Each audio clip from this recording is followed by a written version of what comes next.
Primeiramente, devo apresentar minhas cordiais saudações a todos que me honrarem com a sua audiência. Farei um breve relato na seara do ICMS, abordando pontualmente o polêmico DIFAL. Conforme a sigla sugere, DIFAL é a diferença de alíquota do referido ICMS nas operações interestaduais, com exceção às operações do Simples Nacional. Assim, nas operações em que o remetente de um Estado comercializa com outro Estado, se o adquirente for não contribuinte, logicamente não tributado antes do DIFAL, passou a ser, o que já revela a absurdez e a contradictio in terminis. Não aprenderam a lição memorável do ministro Luiz Gallotti ao dizer, no julgado no Supremo, na década de 70, ao dizer, repito, que não pode a lei, eu implementaria não pode o julgador, não pode o intérprete, chamar de renda o que não é renda, chamar de venda e compra o que não é venda e compra, chamar de ICMS o que não é ICMS, e chamar de contribuinte quem não é contribuinte. Isso agride e afronta a segurança jurídica, a lógica do direito. Isso significa olvidar a lição de Maximiliano, ao prelecionar que o direito deve ser interpretado de maneira inteligente.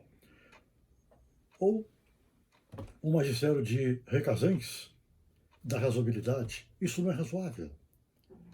Pois bem, vejamos então alguns aspectos pontuais do tal DIFAL. O primeiro é aquela tributar operação destinada a não contribuinte, aquele que realiza a operação não tributada. Exemplificando, numa operação interestadual, São Paulo, Minas Gerais, por exemplo, a alíquota interestadual normalmente é menor do que a interna. Então, São Paulo remetendo uma mercadoria para Minas, a alíquota interestadual de 12%, a mercadoria em tese seria tributada em Minas a 18%, a alíquota interna. Então, antes do DIFAL, São Paulo pagaria 12% e o contribuinte do ICMS em Minas pagaria a diferença interna lá, mais 6%. Perfeito. Com essa invencionice, a operação destinada a não contribuinte antes do DIFAL pagava 12% e fim de linha.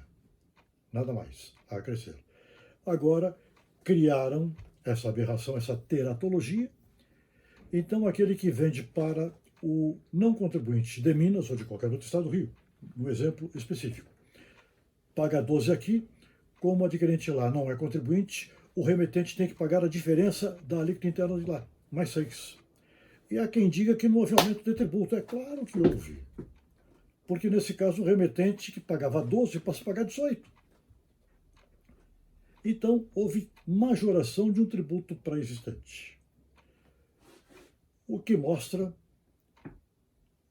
com toda certeza, que o mínimo a ser respeitado seria o postulado da anterioridade anual, que é a regra aplicável ao ICMS, e não a nonagesimal como algum sustento e como está erradamente na Lei Complementar 190 deste ano.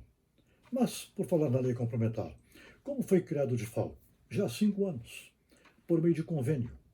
É uma afronta, é uma aberração inacreditável. O Brasil é o único país do mundo que tem um sistema tributário constitucional que exalta, que consagra o postulado da estrita legalidade. Somente lei em sentido estrito é que pode criar tributo, majorar, tributo, extinguir, tributo, etc. E convênio não pode fazer, o convênio é ato administrativo, é diploma, é texto produzido pelo Poder Executivo. É claro que não pode. Foi criado por convênio e cobrado por 5 anos.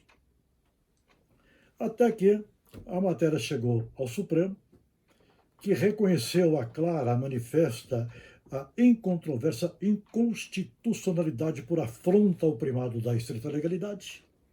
Mas, para nossa estupefação, o Supremo determinou, é inconstitucional, mas até dezembro de 2021, tudo bem, está legitimado. Realmente é a chamada modulação, a qual eu repudio por todas as luzes. Contraria a lógica do direito, a lógica das coisas, a lógica universal. Mas certo ou errado é o que vale. Esse é um ponto realmente censurável. Criada pela lei complementar, que não poderia chamar de contribuinte quem não é contribuinte, continua errado, mas formalmente haveria um mínimo de aparente legalidade. Essa aparência não me engana, mas é aparente, digamos, ou formal. Não consegue acertar, porque a lei complementar estabeleceu a anterioridade nonagesimal, quando o ICMS, já falei antes, é anual. Mais um erro. Realmente parece uma vocação patológica no sentido de descumprir a Constituição.